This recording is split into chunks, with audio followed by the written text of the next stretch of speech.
think it's starting now. Okay, so Ima, the mic is yours, so you can start Yeah, with yeah, the yeah. name. Okay, GM, everyone get money, start building and keep building, right? So nice having you guys on the call for the Web3GS ambassador call. And the goal of this call is just to update ourselves, keep us, gingered, keep us up and tight, and also give us information to explore beyond just the ambassadorship at Web3GS, right? We look forward to guys growing from this ambassadorship to, becoming DevRels, becoming, better positions, right? And also repping in those positions. So thank you, Smriti, for joining the call. We really appreciate your presence here. I personally look forward to gaining a lot of knowledge from the questions that I have prepared for you. I know a lot of the people or a lot of the guys on the call will be gaining a lot of knowledge. So for me, I just want you to do a quick introduction of yourself. Yeah, I know that you're going to India now. Right before the call, you mentioned that, but then maybe just give us a quick intro of yourself, maybe a career journey or history. Yeah, so we can Yeah, start from there. perfect.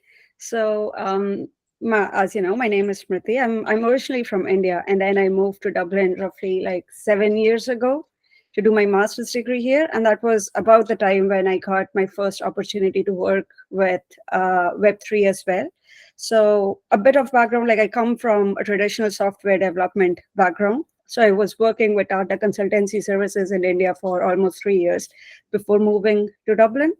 And then, yeah, when I was doing my master's, I found this internship in Deloitte, Ireland. Like they were just starting their blockchain lab here, and they were looking for people who have, like at that time, having little bit of expertise in Solidity was enough.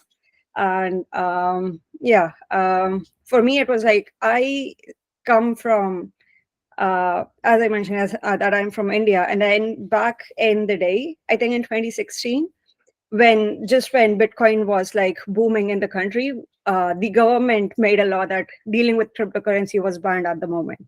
So when I moved to Dublin, the first thing I did was to create like a Coinbase account, and then I bought like a bunch of cryptocurrency on my student loan. Um, and this was like December 2017 when it was a bull market. And at that point of time, I did not know what is a bull market, what is a bear market, nothing at all. So that was a bull market. I bought a bunch of crypto that all went down crashing, and yeah, but like I mean, so yeah, like I lost, but I actually that is the way how I started learning about decentralized finance and like what is trading, what are trading bots, what is like long position, short position, and everything about decentralized finance that I know right now came through the losses that I incurred back in the day. But yeah, and then like as I mentioned, developer background, so I had that knack of like what is Bitcoin, that loophole sent me down to Ethereum, and then I realized that blockchain is so much more than cryptocurrency. There are so many other use cases. I taught Solidity to myself. So this was all like in 2017, 2018. And then I found my first internship in Deloitte, Ireland. So I was working with them for roughly 3 months as an intern. And then I got converted into full-time solutions developer with them. And then it was just before COVID hit. So I'd say in March 2020 that OpenZeppelin reached out to me for a role of Mm, blockchain security researcher. And to be fair, like if anyone has ever done Solidity coding, they would know OpenZeppelin as well. And sure. yeah, when I sat in that interview process, I was 100% sure that this is not going to get through. I was like, there's no way that the amount of knowledge that I have would lead me to work at OpenZeppelin. But I think like we all kind of have that imposter syndrome that we are not good enough. But eventually, when I was doing the interview and when I was doing the work test with them, I mean, yeah, I, I, I I was good enough to join the company basically, and it has been 4 years since I've been working at OpenZeppelin. So, It has been what, 4 years or 14? so 4 year as a blockchain security Before. researcher at OpenZeppelin. Okay, Yeah. wow, beautiful. I think your journey is quite unique from traditional software development and to Web3, that transitioning. I think it's seamless for you. And that was my number one question, right? Just wanted to get a little bit background about you and how you became a blockchain security researcher. I think you already touched that.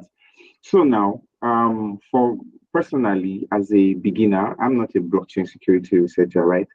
And I would want to ask that, what were the main things you built, to even approach getting the blockchain security role? Like, what mindset did you like say, okay, these are things that helped me? Maybe studying was your highlight. Like, what are the mindsets you yourself you just imbibed to even be able to land this role at OpenZeppelin? Because OpenZeppelin is a big company, right? Every Solidity developer knows about OpenZeppelin. You have to import them for security sakes and other stuff. So it's a big one, right? So what mindset did you imbibe? Yeah. So again, relating to my personal story, you remember when I told you about the losses that I had incurred? That was a lack of knowledge that I had at the point. Yeah. From that point on, I made sure that I want to keep learning and improving myself to make Web3 a space which is safe for a lot, like almost everyone who's putting their funds or their trust in it. So when I think about being a security engineer, like having an adversarial mindset is the most important thing. Like when I log into my work, or when I look at a piece of code, my first thought is immediately for the end users who would be interacting with that code base. And then at the time, like I am constantly thinking that how can I make this experience safe and better for them? Yeah, so it's like our mission is to protect the open economy. So and it does come with a lot of stress as well, because like when we are looking at protocols, there would be like millions of US dollars logged into that protocol, and when we are looking at the code base, we want to make sure that it is secure. People have put their trust in it, and yeah, so we try our best constantly to make sure that like the space is secure. And then like when I talk about security, there are a couple of things. Of course, like business logic, there are solidity related coding errors, smart contract error that developers can build, arithmetical issues, deployment issues. Even after everything is fine, there could be some post deployment issues when like smart contracts upgrade or whatever. So when we are doing security threat modeling for our client, we want to make sure that everything is safe from the design till the entire life cycle of the contract, which of course does not stop at deployment. There is a lot more which goes on after the deployment as well. So yeah. Wow, thank you very much. So I think from what you said, I can depict okay, education. Santiago? So yeah, I want to ask something here. Now that you're talking about the imposter syndrome, how do you fight this imposter syndrome, Smitri? Like any advice, any tips? And because I was also suffering about that a lot in the beginning, right? So how do you think that is a good way, or by reading something, or just by trusting yourself? Yeah, which advices will you give us to fight that Yeah. imposter syndrome? Yeah, I think it's just about taking that leap of faith in yourself. So I'd be honest with you, if I go to a conference right now, I still have that imposter syndrome. I look at other people and I look at them talk about, like, I don't know, like fuzzing and like all those big words, and I was like, okay, do I really belong here? But then you need to have the confidence that if you are at a place, there is definitely something in you which brought you to it. It could be hard work, it could be your dedication. Not knowing everything is absolutely fine as long as you're willing to learn things. I think that's all that takes. So have a positive energy and be willing to learn, because this space evolves very quickly. Wow, the space evolved very quickly. I think that is what I can resonate with. And a friend of mine used to tell me something, said, when you transition into Web3 space, make sure that studying is your ally, right? Studying should be your friend, because the even in 2024, the level of development that has happened between January to August, if you had not interacted with Web3 between this period when you just jump into you have been confused. The pin is now a big thing. There are a lot of things that has happened between just in the past 7 months, right? And this will also lead me, because I want to just backtrack. Now you already mentioned fuzzing, you're already talking about some security time, but I want to really backtrack now. For developers just starting, right? somebody who is just starting, just maybe as an ambassador, yeah, what resources or learning path do you recommend for them to understand security, right? Because that's what you do day to day. So, what resources, what learning path, I think that's the word, would you recommend for them? Yeah, I think like the first thing I'd want to mention is that like before starting your journey, a person needs to decide if they want to be a developer or a security researcher. And the reason is that like there are some basic concepts, but then as you evolve into the mainstream role, there are a lot of differences between the role. And Web3 is a space that really appreciates if you're master of one instead of being like, the jack of all trades, which is what is a lot of people that look for Web 2. So there would be full stack engineering roles in Web 2, which would require you to be a good front end developer, a good back end developer, know about databases, know about like deployments and testing and everything. That's Web3 is slightly different. If they are looking for a Web3 developer, they would want you to know Solidity. And now they want you to know about Go, they want you to know about Rust. So you could either use your skills into learning all these language, which makes you a better developer, or learning about incident response and like have a security mindset on how to break the code. So making the code and breaking the code are two very distinct things in Web3 world. Having said that, there is definitely an overlap wherein like developers need to have an security mindset as well, because they are writing the code. But when you are breaking the code, you need to think about like almost everything which happens in the ecosystem. So for example, like if I were to uh, audit a library, I can't look at that library as a standalone piece. I need to think about everything in Web3 that integrates with the library. So for example, like if it is just an ERC20 token, I need to see how many decimal it has, because USDC has different decimal numbers on different chains. In fact, like we don't even have, like when I joined, it was just about it was mostly about Ethereum, and this was 2018, and now we are talking about L2s, L3s in fact have come in. So like it is very difficult to build up all of that knowledge and keep it in your head when you are developing code, which is why when you are doing security, you need to know about all these moving parts. So I'd be honest with you, I am not a very good Solidity developer, I would say, but I'm very good at breaking code. So and that's the difference. If you'd ask me to start writing code, I would hesitate, and I'd be like, okay, I need to see, and I'll have to go back to see like how to start Sorry, writing Dimitri, code from scratch. you Yeah, say that you're not good at Solidity, but you're good at what? At reading code? at breaking code, at reading Oh, the break. code and breaking it, and like looking at from all types of angles. Yeah, so Okay, I that's have a really good a lot point. of ecosystem information, but that doesn't really mean that I could write a very good piece of software, if that makes sense. I could have done that like maybe 4 years ago, but to be fair, like I did not write any Solidity code in last 4 years, because that is not what my job requires. My job requires me to write proof of concepts of breaking code. So I'm really good at TypeScript now or JavaScript now, because I could really write those POCs to exploit things.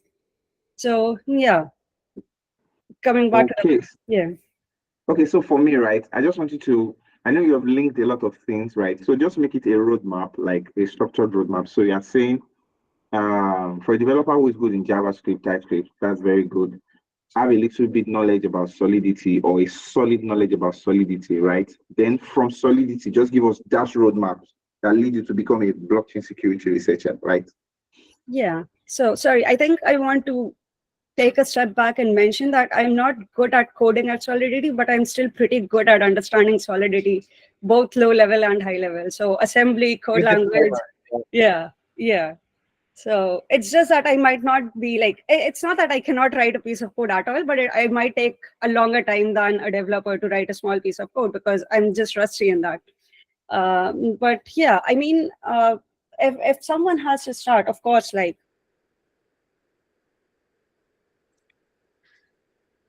Oh, We lost Hi. So you learn Okay. about the basics of how to deploy the code, how to write the code, how to deploy the code, how to integrate with the likes of Web3.js and OpenZeppelin. And then you need to know how to write like basic test cases, could be Hard Hat or Foundry, or I want to say Truffle, but like it is really dated now. I don't think a lot of people use Truffle anymore. So Hard Hat, Foundry. And then from there, there are loads of open sourced courses that you could possibly take. So one of my favorites are Did Cypher she and cut Updraft. off? I don't know if you've heard of Patrick Collins. He makes amazing Web3 courses dedicated towards developers and researchers. So he would talk about everything that you need to know about Santiago, low-level is solidity, she how still do here? opcodes work. So you need to know. So yeah, knowing solidity is one part. You Okay, need to know how EVM had some at the works same as well, time. because the code you have written would change when you move from one. Sorry, will is not a right thing. Might change when you move from one chain to another. So EVM is different, EVM compatible is slightly different, and then like EVM like is not even EVM compatible. It is something which is like EVM, but it could have different trust assumptions. So yeah, moving from different chains would have different trust assumptions. So you need to know how does opcode actually works on different chains. So yeah, learning about all this, I think I can send you the link of that guide. Please do. Yeah, Please do. Yeah. yeah. So I think for me, right, there's one question that just come into my head, right? To you, just your perspective, what is the Oh wait, Emma. barrier of Sorry entry? for Okay. sorry for Oh, sorry. interrupting you again. Now I want to take another photo now that we are more people here. That looks way better. Look like more full people. Oh yeah, Ayo, are you there again? Yeah, sorry for being annoying. And Gideon? Yeah, Gideon, you read the message. But at least yeah, Ayo and Gideon. Otherwise, let's just take it ourselves and then we can just continue with that. Okay, so just smile again. Now I can take the screenshot because I fixed this. Okay, 1, 2, Ayush, are here. Okay, 1, 2, 3. Oh, wait. Okay. So thank you very much, Santiago, for that. Smriti, just a question top of my head, right? What compared to last 4 years ago, 3, 5 years ago, what is the barrier of entry to become a blockchain security researcher, right? Considering the fact that there has been a lot of updates, there have been a lot of upgrades, EVM compatible. There are Solana chain that are also saying they can work with on EVM. There's FVM, Filecoin virtual machine. Like there are a lot of stuff, right? So what is the barrier of entry? Your own perspective. This is your own perspective, please. No financial advice. Yeah, no. I'm no financial advice. I'm very bad at it anyway. So, yeah. Okay. So the ecosystem has evolved a lot in the sense that when I had joined, there were really less Web3 developers. Not a lot of people know what blockchain or Solidity was, but now there are college courses about blockchain. So they're teaching in colleges what is blockchain, what is Web3. When I learned, I went to Solidity So can you hear documentation, anything, or in guys? fact Because I don't hear Web3.js anything right now. documentation, OpenZeppelin documentation to learn about Sorry, these. Smitty, 1 minute. So red one, I don't know, I think it's your network because we are actually enjoying the session. I think it's your network. Yeah. Can you join in? Leave and join in. Oh, is You it my can leave. network? No, No, your no, it's network is red fine. one. Yeah, It's yours red is fine. one. I hear you properly. Yeah. Yeah. Oh, Okay. you're mute, red one. I don't know if you're saying something. Yeah, everything is working fine. Am I the only one that cannot hear on C-Smitry? Yes, you are the only one. You are the only one. You're the only one. Okay, d'accord. Okay, sorry. I'm gonna reconnect then, guys. Okay, Yes, that's fine. reconnect. Leave and join again. I think that would work. Yeah, okay, Smitty, sorry for the break. Sorry, so sorry. Yeah. Oh, yeah. I have lost my train of thought. I think The I was. train of thought. You were talking about the fact that there are a lot of resources now, blockchain Yes. in the university and other stuff. Yeah, that's what you're talking about. So that's the thing. Like, there are loads of resources now in the space. So when I applied, maybe for one job, there were 5 applicants. Now, if you apply for one job, there are like 180 candidates, for example, like for the Web3 ambassador role that Santiago mentioned. So you need to stand out of the crowd. And the only way you could do it is by showing things. Like, so Web3 is a space where your qualification or your traditional or education qualification might not matter as much as like your ability to learn and show things. So for example, if you want to be a developer, you need to have a strong GitHub profile. You need to show them that, okay, you have coded things. You know how to interact with, like, let's say, external dependencies like oracles. You need to know what Chainlink is. You need to know what composability is in the ecosystem, because it's not just about one application. Again, it is about how that application integrates with the rest of the ecosystem. And the only way to show this thing is through GitHub repository. So I'm talking about step one, when people or hiring managers are looking at your profile. If your profile does not stand out, the chances are that you might not get called for the next step. So making that stand out. And also something really important to know here is that most of the Web3 companies, I'm talking about, like, platforms that deal with decentralized finance, NFTs, which has funds involved, not the track and trace use cases. So these companies, they are listed at, like, they have a lot of total value logged in themselves.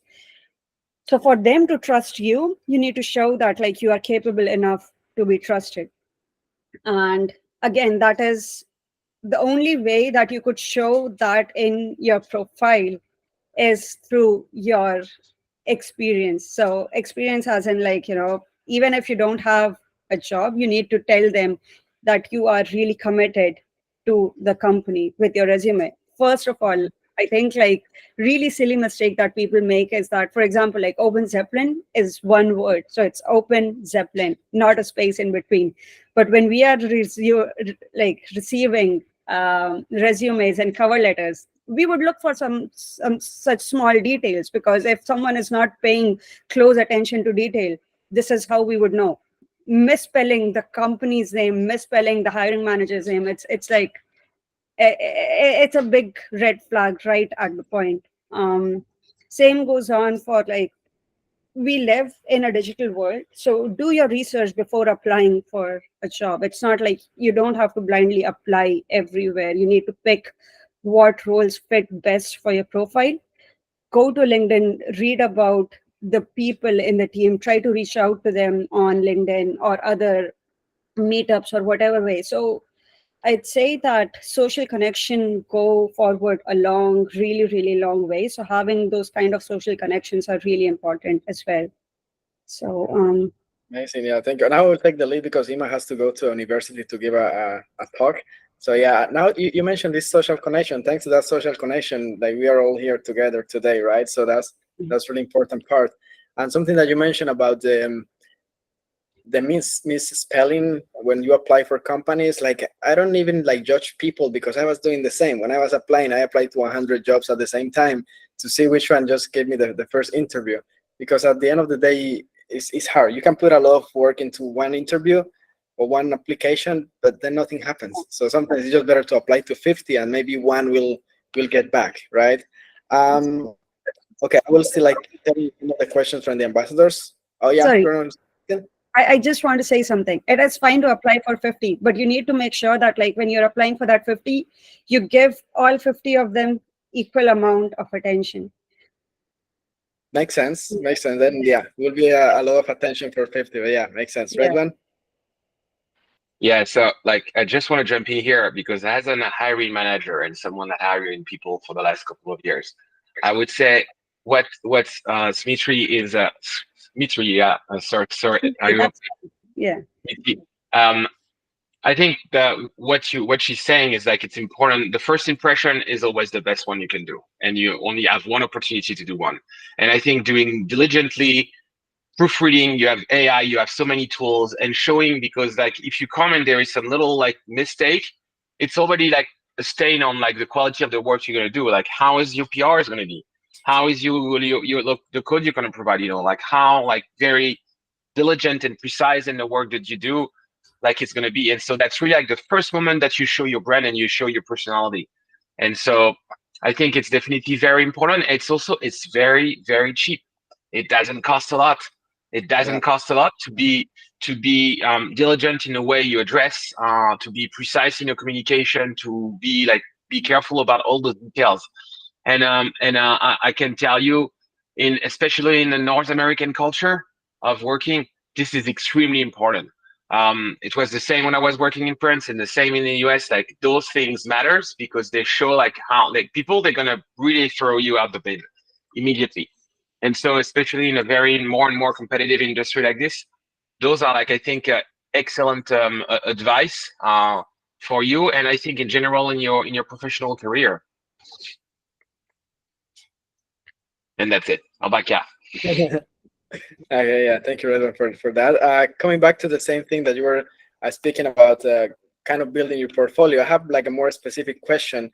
If I would like to, let's say, make a change in my career and become a security researcher, how should I start my portfolio? Because when you are a full stack developer, it's easy. Like you need to make dApps, maybe integrating some front end with the smart contracts. So it's like really easy. But for the security researcher, I don't know, it's like a little bit abstract for me. Should I make a lot of articles? Should I try to find vulnerabilities in code for Arena, or should I contribute to OpenZeppelin? Yeah, what would you recommend? Yeah. So for becoming a security researcher now, like thankfully we have platforms like, as you mentioned, Code for Arena, Sherlock, which gives you first-hand experience for breaking the code base. So if someone wants to be a researcher, you need to get your hands dirty. So look at the best protocols out there, try to break them, participate in contests, participate in bug bounties, and then like having found good. It's a long process. It's not that like the first time you look at the code base it would work out. It doesn't work that way. Perhaps first time you look at the code base you find really small things or nothing at all, and that's fine. When the report is published, you need to read the report and look about like, okay, so these are the things that I have missed. So now keep a backlog of everything that you have missed in the back of your head, so that the next time you're looking at the piece of code, you know that these are the things that you want to check. So it's that, read about the latest hacks which are going on. So kind of like build your own database of the vulnerabilities that have happened or can happen. And from there, kind of like, apply that knowledge into breaking the code in the traditional context. And when you are so unfortunately, right now, the situation is that once you are confident enough in breaking the code base, or once you have like found, let's say, a critical or a few highs, then apply for a traditional Web3 security position. And the reason I say that is like at OpenZeppelin, for example, even if we are looking for entry-level Web3 security researchers, we want them to have certain experience in breaking code. And the only way to show that is through, like, let's say, contests or bug bounties. And and something else that we see. So one is like technical capability, and there are situations where someone would be like maybe ranked in top 10 on these contests, but they still don't make it to OpenZeppelin, because when we are talking with them, we realize that they are actually better as a lone wolf than being a team player. So you need to constantly learn about what other people are doing in the ecosystem as well, and try to find ways to collaborate. And you could do that for competitions as well. So if you go on Twitter and if you tweet that, hey, I want to break the code, would anyone want to team up with me? I'm pretty sure that people would want to reach out, because working on contests, so being an independent security researcher could actually get really lonely as well. Yeah. Okay, I hope you're not feeling lonely at OpenZeppelin as a security researcher. No. I have a great team. Yeah. Okay, so then first step is just break the code, figure out to break the code, and then work in team with someone else. Yeah. Okay, thank you for that. Another question, maybe to Sheila, a little bit about OpenZeppelin here. How do you think that the OpenZeppelin tools contribute to the overall like security of Web3, or maybe even the growth of the ecosystem? Yeah, so like OpenZeppelin has a lot of divisions, right? So there is the open source smart contract library, which is like the most famous in the ecosystem right now. And it has more than 1 trillion value logged. So that is the amount of trust that people have on OpenZeppelin contracts library, because almost like, I think 99% of the top 20 protocols, they use OpenZeppelin smart contracts. And that's one side of thing. Then of course there is the security team, which I am the part of. So when clients reach out to us, we kind of like try to break their code and find issues, and then like they fix it, we review their fixes. So this is one part of the thing. The other thing that I want to mention is OpenZeppelin Defender is a tool that we provide to our clients and like traditional Web3 developers, which gives you like, a sandbox environment where you could code and test your code base. So there is a tool called as Code Inspector that OpenZeppelin has, which kind of does a lot of, I won't say static analysis, because it's more than static analysis. It'll kind of like look at different parts of the code bases and find out things that could be a high issue. And like it's very good at reporting, let's say, loads and nodes, which would definitely improve the quality of the code base, but it would give you some code smells as well, that okay, like there is a transfer going on here, but it doesn't have check effect interaction pattern, so it could have a reentrancy loophole. So it will give you some data points where you could start looking, and from there, like, of course, your manual code review abilities would come in handy if you are able to break the code or not. So yeah. Okay, so yeah, I didn't know about the total value lock of OpenZeppelin smart contracts. That's a huge number. Yeah. Another one here. Can you share some recent projects or audits that you have worked, or maybe any interesting findings that maybe you can share? Yeah. So I actually, like, throughout my career, there are loads of criticals and highs that I have found, and that's part of my job. But I like to share this one story of this entire career path. So I actually have 2 kids. My first child was born in 2021, and I went on maternity leave, and then I came back. And when I came back to work, he was like 4 months old. And at the time, I was like, I had no clue what I was doing, because I was sleep deprived, and I was looking at the code base, and I was like juggling around. Like, my job is fully remote, so I don't have an office. I work from home, so I have a home office.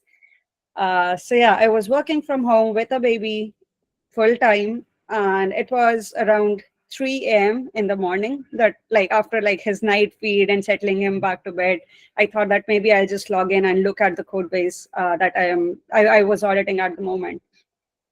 And bang on, like that night between 3 a.m., sorry, that morning between 3 a.m. and 5 a.m., I found 2 critical in the code base. They were all coming from fee accruing misaccounting. So this protocol was collecting fee from the users, but that fee was just stuck in the protocol. They weren't taking that money out of the protocol. So that fee was just like amount of funds that was stuck in the smart contract with no way of getting it out. And then like this was one issue, and the other was that they were calculating a larger amount of fee than what they had intended. So there was a miscalculation in their fee accruing system. So yeah, and I couldn't believe it, because I was really in a really bad mental state at the time. I mean, being a new mom is not easy at all. I was in a really bad mental state, but like finding these 2 criticals at the point, it just gave me so much boost of confidence that, okay, I was confident again to know that, okay, I know what I'm doing. I belong in this space and I'm good at it. So I just like maybe need to take a step back and have some faith in myself. When was that? That was back in 2021. Yes, this was 2020.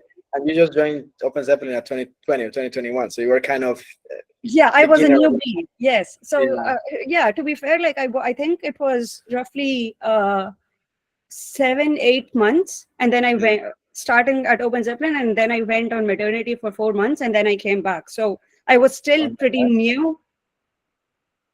Yeah, I feel like when you start a new job, it takes around 6 months to feel really confident with the job. So you were not even working for 6 months, and then you have you have this imposter syndrome attacking again. Yeah. But yeah, I think like for me, finding those two issues, like that is why, like, the reason why I always tell that story is because it is really close to my heart. I think like that is the breaking point of, or like the making point in my career, which made me sure that okay, like I am here for a reason and I am good enough to do this. So if I could do it with like all the chaos which is going on in the background of my personal life, I can do this at any point in time. Yeah, for sure. That makes sense. You say you wanted to share like two different cases, so that was like the only one of Yeah, the no. finding.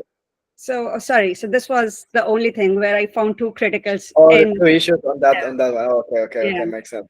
Yeah, we have yeah. a question here. Okay, Arpit. Yeah. Yeah. Thanks, Smriti. Thanks for sharing your knowledge with us. I have one question. Like, whenever I try to find, whenever I try to apply a new job, uh, I see a 5 year of experience needed or 4 year of experience needed, and still I have just like 2 year of experience. So how I can compete with them? Like, uh, how I can compete with the people who have like 5 year or 6 year of experience in the Web3 field or as a full stack blockchain developer. Just suppose like whenever I never seen like your company as a OpenZeppelin, they they don't hire a fresher or at the just like 1 year of experience. They always put like 4 year or 5 year of experience. Three plus So always. Yeah. yeah, yeah. So how I can I'll get tell you into. something now. That's what there is another side of the coin. I think there are at least four people at OpenZeppelin who have not even finished their college degree, and that is yes. And they're really young, really smart. Like when I look at them, I was like, man, when I was their age, I don't know, I don't even know what I was doing in my life. So like there we have some people on the team who are still like doing their degree or like have put their degree on pause because they're working at OpenZeppelin and like they are taking their time to take a career break or whatever. But like what I want to say is that in this situation, I think first thing that came to their advantage was networking. So they reached out to the right people at like let's say conferences or the right time or on LinkedIn to show them that hey, I'm really interested and like this is all that I have done. Maybe like have nothing, just ask for like a quick 20-minute chat, right? I don't think that a lot of people would say no to it. So say that like, could I have 20 minutes of your time? And again, like this would work only with specific cases. You cannot go ahead and do that with like, let's say 100 of companies, because that means that you are putting like 2000 of your hours, like, or 2000 minutes chatting with like random people. And you don't want to do that with your time. You could use it for something else. So yeah, big things, reach out to the right people, ask them to have a word. They might not reply to you straight away. Follow up after like a few weeks, and you need to show them that you are capable enough to do the job. If you are not, so I know that at least two of these people were rejected the first time because they were told that they are not ready to be at OpenZeppelin. But then at the same time, they asked for like, what do you think I can do to improve to be there? And the hiring manager gave them a solid feedback or like made them reach out to someone at the company. So I mentored a person there as well, and I kind of helped him evolve his like portfolio. And 6 months when we thought that okay, there he is ready to apply, he reapplied and he got in because like the next time he had learned a lot of things from like me or other people who were helping him out. So I think it is really important to know your weaknesses so that you can work on them and improve it. And yeah, so networking is one thing, and then the second thing of course is to be able to show that you fit in there. So for example, at OpenZeppelin, we care really strongly about our core values. So our mission is to protect the open economy. So we would look for people who are really passionate about working in the open ecosystem, so contributing to like any open source let's say libraries. Doesn't necessarily have to be OpenZeppelin, could be any open source library or open source protocol. So showing them that okay, you have been involved in the ecosystem for quite some time, or you want to work towards improving it. is really important, and you could show that to people without, like, as I mentioned, like, it doesn't necessarily have to be during the interview. It's about your the contribution that you're making in terms of PRs, or even like comments. Even like, you wouldn't believe, finding a typo in a library and reaching out to the developers to say, hey, I think like there is a typographical error in your comments, can you please fix that? That goes a long way as well. Okay. Okay. Thank you. Yeah. Thank you Thank you. for that great Thank answer. That was really good. Actually, I just remember that like, well, 2 years ago when I was in this hunting jobs like phase, I contributed to the OpenZeppelin repo of one. I think the ERC standard. I don't remember which one. Maybe the 20 of in a comment. It was something, a little typo or something. But I feel like, wow, I contributed to the OpenZeppelin repo, and that was a good time. Essay. Yeah. Hi. Okay, I really love your story and your journey, like going from traditional software development and even down to security. It's actually amazing. So, I think my question is like, for you, how is like the work-life balance? Like how do I put it? There's this satisfaction that comes from doing good work. How would you say it's like in security research? Because I'm someone that I love research. So, like, how would you say it's like? I like reading things. I like breaking things. So, how's it like? Yeah. So okay, work-life balance is something which is very personal to a lot of people. As I mentioned, like, I have two young kids. So for me right now, my priority is my kids. And like, OpenZeppelin knows that, my family knows that, everyone, like, possibly everyone who works with me, they know this, that okay, like, I wouldn't be available. So thankfully now my kids go to childcare. Like, I live in Dublin, and it is incredibly difficult to find childcare for kids. So I had at least one child at home for last 3 years, who was at home when I was working full time. And so when that was the case, I had to work around their schedule, because I mean, I'm their mom first, and like, that is the end of the sentence. There's nothing else that comes after that. So I would work around their nap times. I would work, let's say, if you consider being mom as a job, then I was working maybe like for 22 hours a day. So I was their mom, and then like when they would sleep, and which is actually my sleep time, is when I was actually working with OpenZeppelin. And so those 3 years, my work-life balance was not the best. Now they go to childcare. So finally, after 3 years, I have like my proper working routine that I can actually work from 9 till 5. Sometimes if there is, they fall sick all the time, or like someone is at home for some reason, then again I have to adapt to whenever I could find time. So they are sleeping, I'm working from 9 p.m. till 12 a.m. And especially when I work with the folks in the US West Coast, there is a very like, so they would log in possibly at around 4 p.m. my time. That is when their day would start. And at that time, like, my kids come home at 5. So I have a very strict boundary that I'm not going to be looking at my phone or my emails or whatever between 5 p.m. till 9 p.m. till they go to bed, because that is the hour that I want to spend with my family. So it's just that over the time, you kind of, develop a way of working where you want to focus, if at all you want to focus on multiple things. And that is the reason why I go to India often as well. So I'm originally from India, and whenever I travel for, let's say, 2 months. So those 2 months, I'd have like their grandparents helping us out, which means that I can focus a lot more on like my work or side projects or going to conferences. Today it's a Saturday, so I have my kids downstairs and my husband is taking care of them. So I think like there is a saying that it takes a village to raise a family. So I try to take as much help as I can, because like, to be honest, I'm quite ambitious person when it comes to my career, and I want to achieve bigger things. It's just that at times you need to understand that, okay, there could be different priorities. And yeah, I wouldn't have done this call, let's say, last year, because I know that I'd have like, so my younger child would turn 2 in October. So last year this time, he wouldn't have turned 1. He would be like 11 months old. Like, there is no way that I'm doing a call and not minding my 11 months old baby. So Yeah. yeah, you need to take a step back and adapt to whatever time it is. Makes sense. Yeah, thank you. Thank you, Dimitri, for answering that question. Then I have here the last three questions, so we can close everything for today. The first one is made by Irwin. What three social platform like Parcaster, Twitter, Lens do you use to stay updated? I don't really know if you're really active Social media social media person, user. no. I'm not a social media person, to be honest. Like, as I mentioned, between my work and my life, I try to stay away from social media as much as I can. Having said that, I do use Twitter quite a lot just to be updated on what is happening in the ecosystem. But that is the extent of it. You wouldn't see me posting a lot of things because, yeah, I just I that's know not my that. priority. Yeah. Yeah, okay, perfect. Thank you. Then the last two, we have one here.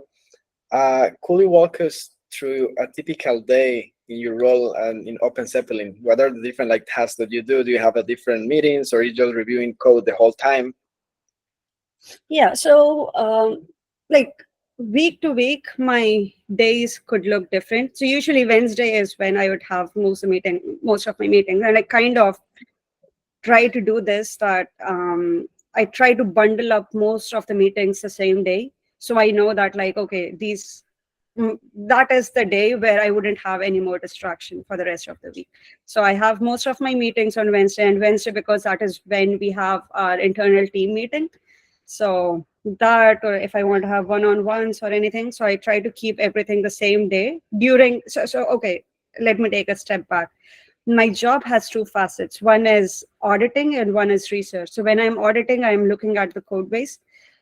And when I'm doing research, it is more of an open-ended time where I could, upskill, learn something new, or take up a side project to build something, test out a new tool or whatever it is. So when I am auditing, I kind of prefer not to have a lot of distractions. So I would try to just take, let's say, the mandatory calls and nothing more, because I want to dedicate my entire time into looking at the code base, building the mental model of the project, and trying to find bugs basically.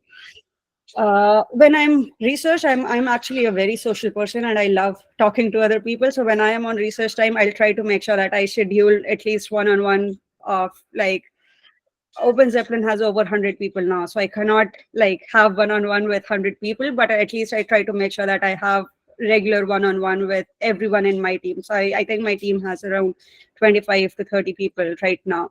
So we would have like we'd meet once monthly just to check in on like how things are, and we talk about things which are not related to work. So being remote kind of feels secluded as well. So unless like I have these one-on-ones, I wouldn't know that the other person is human as well. It just feels like I'm talking to someone on Slack. It could be a bot. How would I know? So yeah. So when I'm auditing, if you look at my day-to-day life, it'll be like I'll just log into my system and I'll start reading the code base till the end of the day, take a break for lunch, keep reading the code base, possibly we work in a team of at least two people. So I would definitely have dialogue going on with the other auditor on the team, because if I have a code smell or something tricky that I found, I'll share with them. They would possibly provide an opinion, or it's vice versa. If they find something, they'll share it with me and then I'll dig into that. So auditing is quite different.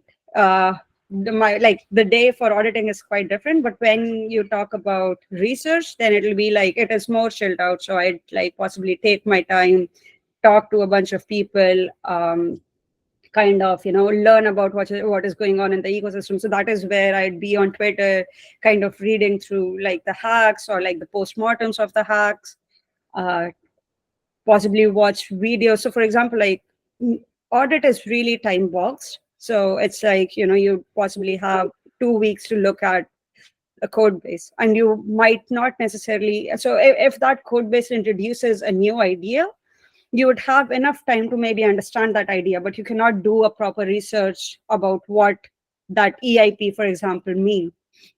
So you'd know the basic of, okay, or you go to the Ethereum website and kind of read about the security consideration and look at the code base. But then when I'm on research, I want to do a deeper dive of like what is the motivation behind making that EIP, why was it introduced, how it would actually change the ecosystem, how it would possibly impact OpenZeppelin contracts library. If I find something, I would suggest it to the developer team saying that like, hey, I think like this is something new which is going on in the ecosystem. So you might as well just be on the forefront and start developing smart contracts, which could be used as like building blocks. So yeah, it's different days have like different Yeah, that routes. makes sense. Yeah. Makes sense. But yeah, for sure, researcher sounds more fun than auditing. That sounds like some pressure there. Yeah. Yeah. And then the last question, so we finish for today, is mainly kind of related to your career. How do you see your career evolving, or what are the different paths that I can take as a security researcher? Or there is like only one kind of path, and then this will be forever? Or how do you see like this evolution of the role? Yeah, so I think like this is where you'd see Web3 being a very new place that you wouldn't know in the long term how that career evolves, right? I have slight idea of how I want my career to go. So I kind of, focus on that piece of growth. So for example, like right now, I've worked as a researcher for the last 4 years. I think I would want to move to a position where I could leverage both my team management and social skill and still be a researcher. So I think like for me, my next focus, and it's not necessary that it happens next year, because again I have my work and my personal life aspects that might not allow me to become a manager yet, because becoming a manager is like you have to take care of your problem and others problem. I have plenty of my own problems at the moment. So yeah, so but yeah, eventually I'd want to be an engineering manager, possibly head of security services at OpenZeppelin. And so this is how, but at the same time I know for sure that I want to stay in security. So even if I want to be a manager, I would want to be in the security team, still being able to review code, or at least like help mentor the small or like the junior people on the team to upskill and like break code, or help them find, or at least like guide them into finding like more critical and highs. So yeah. Okay, that's really interesting. Yeah, I hope to see you there soon as well, and also giving some workshops about like OpenZeppelin and security. That would be really fun to see you there. I really appreciate your time today. Yeah. Thank you so much for sharing. I think it was super valuable, like the meeting today. I will say we learned a lot about your career, like OpenZeppelin, security research in general. And yeah, I think that's everything for today. Thank you so much, Dmitry. I don't know if someone else would like to say a few words or something to Thank you so Dmitry. much for having me. It was really, really nice to see everyone today. Thank Yeah, you. no, thank you so much. I will upload this in tomorrow. Thank you very much. Even on your talk on imposter syndrome, it really, really helped me. It's something that I actually really struggle with a lot. So thank you. Yeah, thanks. Nice. And I say, yeah, red one. Yeah, I'm curious if there is maybe a link you would like to share. If anyone wants to contribute to the help, do you have any bounties or something that are open issue or thing that you think like the Web3GS community could take a look? Please feel free to share. And thank you again for taking the time to chat with us today. It Yeah. was a pleasure. It was a pleasure listening to your advice, and I think definitely I'm also coaching some people that want to get into the space, and I was telling that to a friend yesterday. Just don't bother. Start doing things. Start learning. Try and just go. Like don't be like, oh, if it's like if you're open to feedback, open to learning, because people are going to tell you it's not okay and it's not good. That's fine. It's just like, and the more you get that feedback, the more you're going to have an opportunity to get better. And I think, as you said, as researcher or as a computer scientist, you need to focus on something, but you also like need to put yourself out there. And open source is the best way. Try to contribute, see where there is some help. All the people very successful in the industry that I've met, they've done that. So yeah, thank you again for being here and taking the time to talk with us and JSF and Web3GS and our community of ambassador. Thank you. Thanks again for having me. Thank you. You want to say something? Or like you open your hand? Yeah, thank you so Yeah. much. I'm having some network issues here. So I just want to thank Ash very much, sorry. And then thank you so much for the enlightening words. Then I want to know what to look out for. I'm still in the Web2 space. I mean, working on the Web3 stuff, but still in the Web2 space. So I just want to know, you said you break codes. So I'm curious, what are the things to watch out for as somebody developing the code for someone that wants to break the code so that the code will not be broken, you know, like Yeah. security measures. Yeah. So I think like what I can share with possibly Santiago after the call is some links where you could actually go ahead and read about like, how to get a security mindset, which I think is really useful for all the developers to go through, so that like, that these are the silly mistakes that you can actually avoid when you're writing the code. Oh, Perfect. awesome. You can just show me the I link. think that would be great. Thank you so much. Thank you so, so much. Yeah. So thank you so much today, Smithy, for your time. Now you can go and get your kids again and enjoy your Yeah. Saturday with your family. Thank you Yeah. so much. Yeah. Thank Have you a everyone nice for joining today. Bye, folks. Bye. Thank you.